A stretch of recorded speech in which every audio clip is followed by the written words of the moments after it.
Bonjour, je m'appelle Maria Warzik et je suis ici pour vous accompagner. Vous êtes parent, papa, maman d'un enfant qui a un cancer. C'est-à-dire qu'on vous a dit que votre enfant avait une leucémie ou qu'il avait des tumeurs. Parfois, on vous dit ça de façon un petit peu spéciale. On vous parle de masse, de boules, mais c'est la réalité. Vous avez un enfant qui est malade. Et je me permets de faire des vidéos et de m'approcher de vous parce que par mon vécu, je pense que je peux vous apporter beaucoup.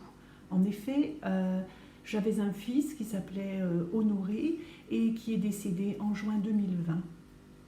Il avait un cancer, une tumeur au départ dans la moelle épinière et ensuite des tumeurs cérébrales dans la tête. Et dans mon expérience, c'est une épreuve terrible que j'ai vécue et que vous êtes en train de vivre. Et je veux être avec vous pour vous accompagner, vous apporter des choses dans cette épreuve grâce à mon expérience. Ce que je peux vous dire, c'est qu'il faut essayer de tout mettre en œuvre parce que votre enfant, pour l'instant, en tout cas, il est vivant, il est avec vous. Et c'est ça qui compte, c'est le présent qui compte. Voilà, quelle qu'en soit l'issue, parce que voilà, il peut guérir, il peut mourir, mais en tout cas, aujourd'hui, il est vivant, il fait partie de votre vie, et c'est ça qui est le plus important. Je vais d'abord vous parler du déclic que j'ai eu par rapport à mon fils. En fait, mon fils a été malade plus de 6 ans, et au bout de 2-3 ans, il a dû faire de la radiothérapie parce que les chimios ne marchaient plus. Et on est allé à Nantes, au centre René Gauduchot. C'est un centre assez terrible puisque ça accueille des gens qui ont des cancers. On voit donc un défilé de taxis qui arrivent avec des gens avec des turbans, avec des gens très maigres, très malades. Il y a aussi quelques enfants, peu, mais il y en a. Et dans la salle d'attente, il y avait donc 2 mamans. Donc on attendait, vraiment c'était très difficile la radiothérapie parce qu'on est obligé on laisse son enfant partir donc dans cette machine, on ne peut pas l'accompagner, l'enfant va tout seul, moi j'avais l'impression que c'était un cercueil, il ne doit pas bouger, c'est un petit peu compliqué, et puis on sait qu'après cette radiothérapie, souvent l'enfant ne se sent pas bien, il a envie de vomir, voilà, c'est vraiment des choses difficiles. Et je me suis rendu compte qu'il y avait 2 mamans.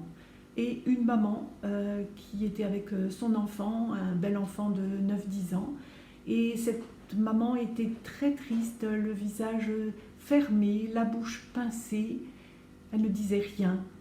De l'autre côté, il y avait une autre maman qui accompagnait une petite fille blondinette, toute mignonne. Et cette maman-là, elle souriait, elle parlait à sa fille. J'étais estomaquée, j'avais l'impression que pour elle, sa fille allait partir non pas dans la radiothérapie, mais allait partir dans un manège, sur un manège, et elle était très positive, voilà, tout sourire. Et moi, ça m'a parlé, et je me suis dit, et toi, Marie-Ève, quelle maman es-tu? Es-tu cette maman qui est fermée, triste, ou es-tu la maman qui est souriante, et qui voit les choses vraiment de façon positive. Alors je ne dis pas qu'il faille se voiler la face, et il faut être dans la réalité, mais on peut aborder les choses et essayer de percevoir les choses du mieux possible. Et je me suis dit oui, pour l'enfant, ça doit être mieux de recevoir bien, le visage souriant de sa maman, son visage positif, et de voir pas les choses d'une façon qui rend tout terrible, et ça doit être mieux de se dire je vais dans cette machine et ça a l'air d'être pour mon bien, voilà. Donc voilà, ça a été pour moi un choc et vraiment un déclic qui m'a fait réfléchir, qui m'a fait changer, qui m'a fait aller vers le positif en me disant nous sommes vivants, nous sommes ensemble, il faut que l'on vive les choses au mieux, vraiment au mieux, et c'est ce que je vous encourage à faire. Donc pour commencer cette vidéo, la première chose que je me permets de vous conseiller, c'est d'avoir le sourire. Alors vous allez me dire, c'est difficile. Oui, je le sais bien, c'est difficile. Mais c'est vraiment quelque chose qui est très porteur. Hein. Les neuroscientifiques ont étudié cela. Ça apporte de la dopamine, c'est-à-dire des hormones de plaisir. Et en fait, plus on sourit, eh bien, plus on est optimiste, plus on va être gai, joyeux, plus on va... Enfin, ça booste le système immunitaire, ça a des tas de valeurs. Donc, il vaut mieux sourire que faire la gueule. Voilà ce que j'ai à dire. Et vous allez voir que ce sera porteur pour vous, pour votre entourage, pour votre enfant, pour ses frères et sœurs, pour les grands-parents, pour les cousins, pour tout le monde et pour vous que je veux accompagner. Donc vraiment, essayez de sourire. Alors comment faire? Parce que, comme je l'ai dit, c'est facile à dire, mais à faire, c'est compliqué. Alors, pour sourire, eh bien, on peut se rappeler que c'est mieux de sourire. Donc la première chose, peut-être, je vous invite, si dans votre salle de bain ou des endroits où vous avez un miroir, eh bien, vous allez dessiner un grand bonhomme avec des yeux et un super sourire. À chaque fois que vous irez vous laver les dents, prendre votre douche, vous passerez par là, vous verrez le sourire et vous allez vous forcer à sourire pour que ça devienne naturel chez vous. Voilà. Une autre petite astuce, c'est de dessiner un petit bonhomme sur votre pouce. Et comme ça, à chaque fois que vous regardez vos mains, ce qui arrive assez souvent en fait dans la journée, vous vous direz « Oui, je dois sourire, je suis vivant, mon fils, ma fille est vivant, mon bébé est vivant. » Et on est là pour passer les choses du mieux possible. Même si c'est vrai qu'on doit passer par l'acceptation, on doit accepter que son enfant est malade, que son enfant a un cancer, que c'est quelque chose de terrible, qui ne devrait pas exister. C'est une épreuve terrible, injuste. Je suis tout à fait d'accord avec vous.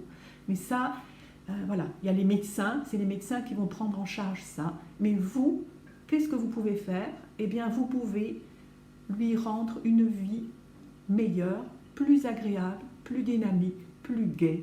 Et je suis là pour vous accompagner, car je sais que c'est vraiment quelque chose de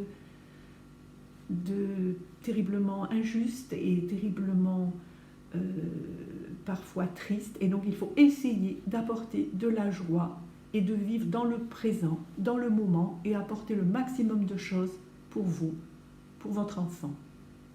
Voilà, c'était ma première vidéo, il y en aura d'autres. Je vous dis à très bientôt. Je vais vous appeler les trésors parce que c'est ce que vous êtes des trésors pour vos enfants. Et je vous rappelle, on est ensemble.